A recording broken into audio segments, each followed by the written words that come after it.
양천구의회가 전 구의원이 구청 감사 담당관으로 채용된 것과 관련해 문제를 제기했습니다. 제9대 양천구의회 업무보고 첫날 어떤 이야기가 오갔는지 취재했습니다.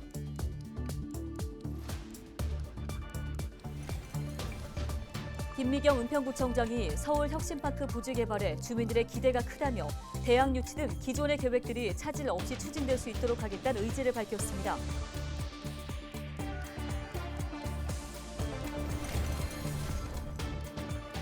전북에서 가스보일러로 인한 사고로 일가족 6명이 참변을 당하는 사고가 발생했습니다. 가스보일러 사고는 낫다 하면 돌이킬 수 없는 경우가 많아 각별한 주의가 필요합니다.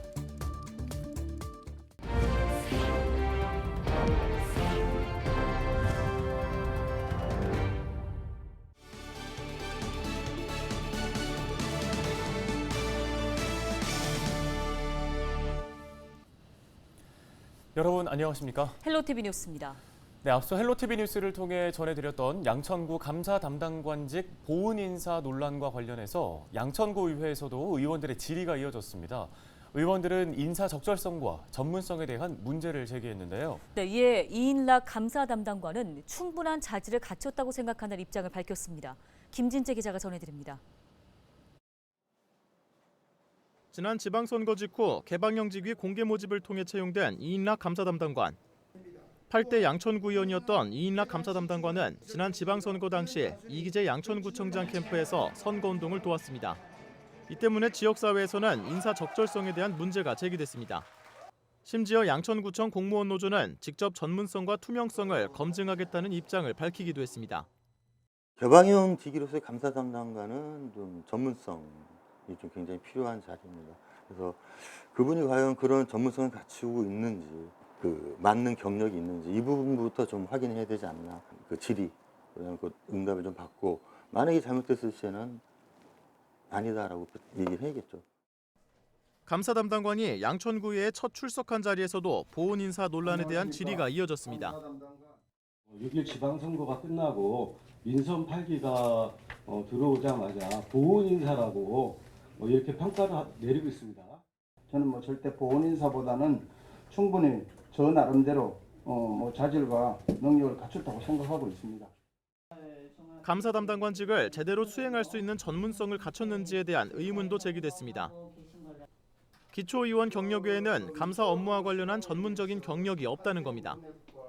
감사 담당관으로서 그 임무를 수행할 만한 충분한 경력사항이 있는지. 8대에서 온 생활을 했고요. 특히 이제 행정감사를 했습니다. 그렇기 때문에 그 자격에 충분히 모든 자격을 갖췄다고 생각하기 때문에. 양천구는 앞서 감사 담당관 채용을 두고 보훈 인사 논란이 제기되자 법률에서 정한 자격 요건을 바탕으로 응시자의 전문성을 판단했다고 밝혔습니다. 헬로티비 뉴스 김진재입니다. 네, 최근 무주에서 일가족 6명이 가스에 중독돼 다치거나 숨지는 사고가 있었습니다. 집안 보일러실에서 가스가 새 나온 걸로 추정되는데요. 네, 최근에 날씨가 추워지면서 가스 보일러 사용하시는 분들 많은데 보일러 점검 한 번씩 꼭 해보셔야겠습니다. 자세한 점검법을 정호석 기자가 전해드립니다. 사고가 발생한 무주의 한 주택에 설치된 보일러입니다. 보일러와 연통 사이 틈이 벌어져 있습니다. 경찰은 이 틈새로 일산화탄소가 유출된 것으로 보고 있습니다. 일가족 6명 중 5명이 가스에 중독돼 숨졌고 나머지 1명은 아직까지 의식을 찾지 못하고 있습니다. 일산화탄소예요?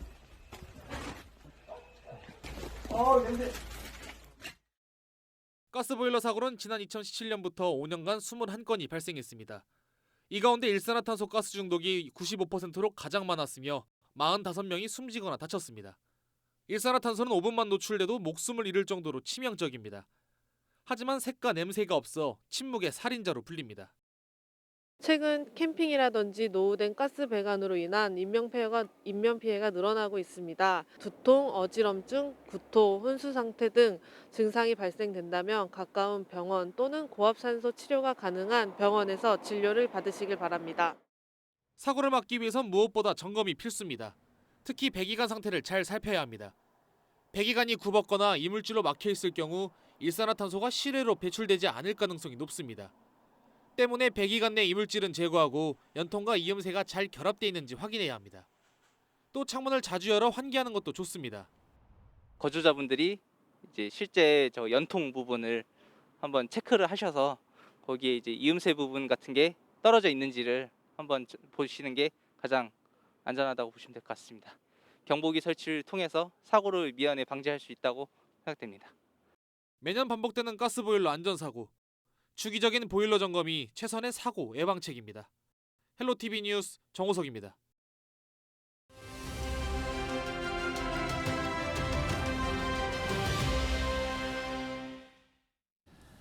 민선 8기가 출범한 지 100일이 지났습니다. 우리 지역 자치단체장을 만나 지난 100일의 구정운영 성과와 앞으로의 계획을 들어보는 시간 마련했습니다. 네, 손성혜 기자가 김미경 은평구청장을 만나고 왔습니다. 문화예술 대표도시 은평, 민선 8기 은평구의 5대 과제 중 하나입니다. 김미경 은평구청장은 이곳 불광천을 방송 문화의 거리로 만들고 불광천에서 진관동 한옥마을로 이어지는 이른바 한문화 관광벨트를 임기 내 완성하겠다고 강조했는데요. 김미경 은평구청장이 어떤 그림을 그리고 있는지 직접 만나서 좀 이야기 나눠보도록 하겠습니다. 잘 지내셨어요? 네, 환영합니다. 네. 청장님께서 취임 100일 인터뷰를 이곳 불광천 미디어 센터에서 하고 싶다라고 하셨는데 좀 이곳이 어떤 곳인지 좀 지역 주민들에게 직접 소개 부탁드립니다. 네, 이곳은 아시다시피 불광천 미디어 센터입니다. 미디어 센터에 있는데요. 주민들이 아직은 잘 몰라서 이 공간을 좀 더 그 주민들이 활용할 수 있게끔 하기 위해서 오늘 이 자리에서 인터뷰를 하시자고 말씀을 드렸고요. 요즘은 1인 미디어라던가 그 이외에도 유튜버 활동들 굉장히 많이 하잖아요. 그래서 이 공간을 이용해서 교육도 받고 또 장비도 본인들한테 무료로 대여해드리기도 하는데요. 우리가 4월 달에 개관을 했는데요. 벌써 1,500명 이상이 이용을 하고 있고 앞으로도 또 우리 아이들까지 또 뭐 아시다시피 여기서 아나운서 연습이라든가 모든 것들 다 할 수 있는 공간이거든요. 많은 사람들이 이 공간 많이 활용했으면 좋겠습니다. 네, 그러면 여기 뒤에 앉아서 좀 이야기를 이어가 보도록 하겠습니다. 우리가 아나운서가 돼볼까요? 네. 저도. 네.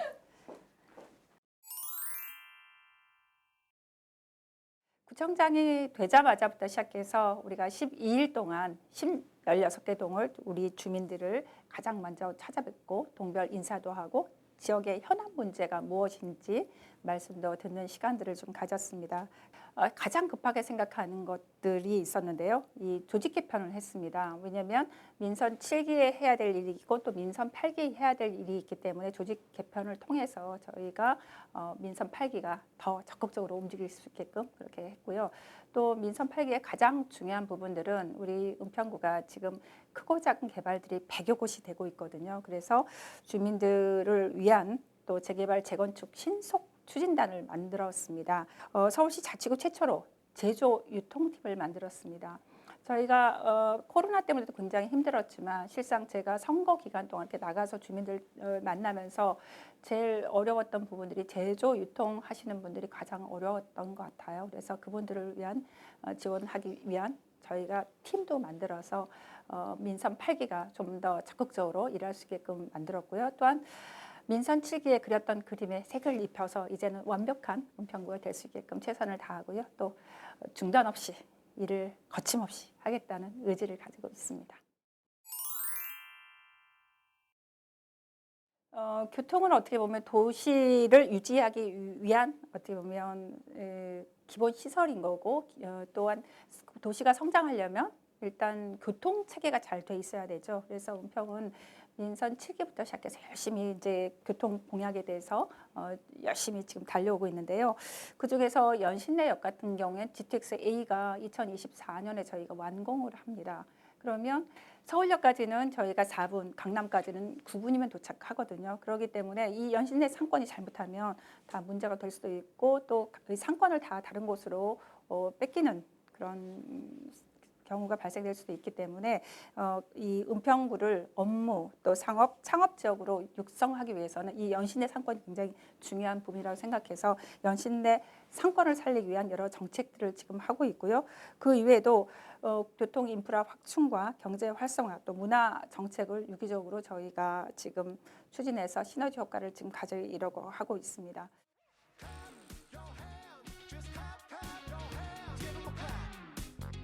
불광천이 한눈에 내려다 보이는 것이죠. 가을은 가을대로, 또 겨울은 겨울대로, 또 봄에는 벚꽃이 굉장히 유명하잖아요. 그 벚꽃, 또 여름에 햇살 속에서 또 이 물 흐르는 것도 보고 해서 굉장히 이 불광천이 운평 주민들의 심장과 같은 곳이고 힐링이 될 수 있는 공간이어서 굉장히 좋습니다. 얼마 전에 저희가 10월 1일 날 은평 구민의 날이었잖아요. 그러니까 은평 구민의 날이 1일 날부터 8일까지 저희가 축제 기간이었습니다. 이 공간 안에 정말 1일 날부터 8일까지 많은 일들이 일어났죠.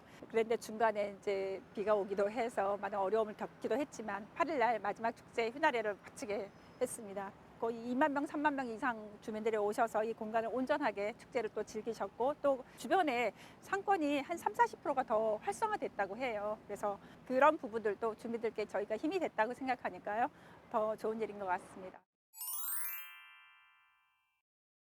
서울시가 원하는 부분도 분명히 있습니다. 또 같이 공감하는 부분도 있고 해서 서로가 이제 그때 당시에도 서울시에서도 같이 은평구와 협의를 하겠다고 했고요. 지금도 협의를 좀 하고 있습니다. 아까 말씀하신 세대 공감형 우리 주택 같은 경우에는 좀 더 규모라든가 이런 거에 대해서 서로가 소통을 지금 하는 구조이고 은평 시립대는 분명하게 들어옵니다. 그거는 확정적이고요. 그리고 우리 어린이 복합 문화 공간도 당연히 들어오고요. 이런 것들이 들어옴과 동시에 또 여러 가지 용적률이라든가 이런 걸 좀 높여가면서 더 많은 것들을 더 담아낼 수 있게끔 그렇게 만들고 있습니다.